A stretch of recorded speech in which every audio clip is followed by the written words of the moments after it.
सृष्टि के आरंभ से ही इस देश ने नारी को शक्ति, सृजन और ममता का सर्वोच्च शिखर माना है। किंतु आज आज इस कलयुग की बेला में मैं देख रहा हूं कि सृजन की वह देवी विनाश की पिशाचिनी में परिवर्तित हो चुकी है।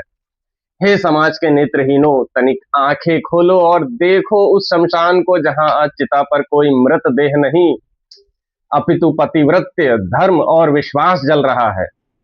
आजकल समाचार पत्रों के पन्ने स्याही से नहीं बल्कि उन सीधे साधे पतियों के रक्त से रंगे जा रहे हैं जिनकी हत्या किसी शत्रु ने नहीं बल्कि उस स्त्री ने की है जिसने अग्नि को साक्षी मानकर कभी उसके साथ 7 जन्मों तक चलने का प्रपंच रचा था। हे कलयुग की नवपूतनाओं, तुम्हारी नृशंसता ने तो पाताल लोक के दानवों को भी लज्जित कर दिया है। तनिक अपनी उपलब्धियों पर दृष्टि तो डालो।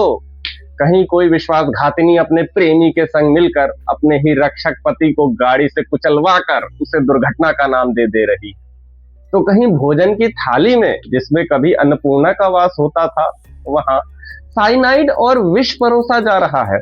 अरे निर्लज्जो, तुम्हारी क्रूरता की भूख यहीं शांत नहीं हुई। तुमने तो उस शयन कक्ष की भूमि को ही खोद कर अपने पति को जमीन में जिंदा या मुर्दा गाड़ दिया और उसी के ऊपर पलंग बिछाकर तुम निद्रा का स्वांग रचती हो।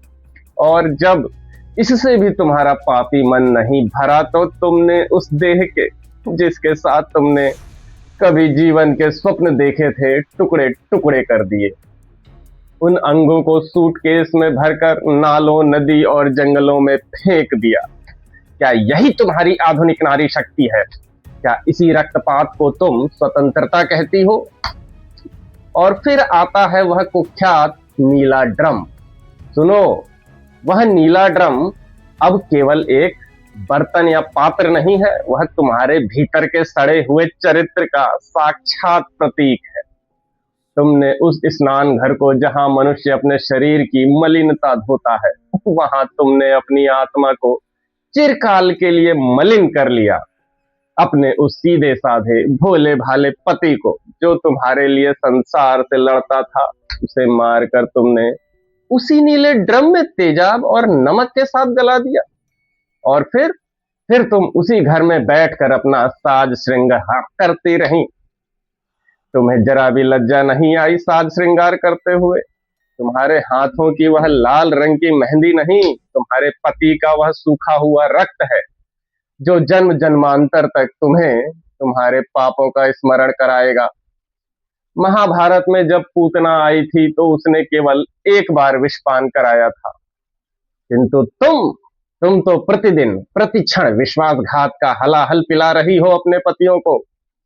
हे इस घिनौनी मानसिकता को अपने मन में पालने वाली बीवियों, पत्नियों, यदि यह सब सुनकर, इस नृशंसता की पराकाष्ठा को देखकर भी तुम्हारे भीतर कोई ग्लानि उत्पन्न नहीं हो रही, यदि चुल्लू भर पानी में डूब मरने की लज्जा तुम्हें नहीं आ रही, तो समझ लो कि ईश्वर ने तुम्हें स्त्री का शरीर तो दिया है, किंतु तुम्हारे भीतर आत्मा नहीं, एक रक्त पिपासु पिशाच का वास है। सोचो, जब काल का चक्र घूमेगा, जब यम के दूत तुम्हारे इन कर्मों का हिसाब मांगने आएंगे, तब क्या वह सूटकेस, क्या वह दुर्घटना का बहाना, या क्या वह नीला ड्रम तुम्हें बचा पाएगा? कदापि नहीं। तुम्हारी आत्मा युगों युगों तक उस नीले ड्रम के घुटन में तड़पेगी। जाग जाओ, जाग जाओ, इससे पहले कि तुम्हारे कर्मों का घड़ा भर जाए। अपने भीतर के इस कालिया नाग को कुचल दो, अन्यथा इतिहास तुम्हें एक कलंक, एक अभिशाप और मानवता के सबसे घिनौने रूप में स्मरण करेगा। अब मैं और कुछ नहीं बोल सकता।